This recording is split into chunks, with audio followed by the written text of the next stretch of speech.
పద్మపీఠం, దాని మీద ఆయన పాదాలు, మెడలో వేసుకున్నటువంటి సాలగ్రామాల మాడలు, ఇలా ముందుకొచ్చినటువంటి వక్షస్థలం, శ్రీదేవి భూదేవి వాళ్ళకి చుట్టినటువంటి పుష్పాల మాలలు, మొలకి పెట్టుకున్నటువంటి నాగాభరణం,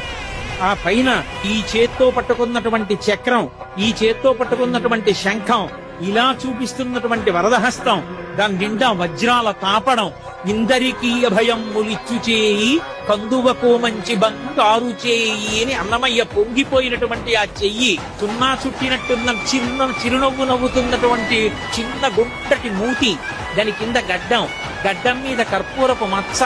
కళ్ళు ముక్కు కప్పుతూ పై వరకు పెట్టినటువంటి ఊర్ధ్వపుండ్రాలు, దాని మీద అంత పొడుగున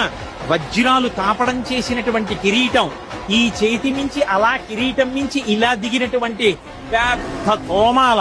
ఆ స్వామి దివ్యమంగళ విగ్రహాన్ని పైనుంచి కిందకి, కింద నుంచి పైకి చూసి పరమ సంతోషాన్ని పొందాడు.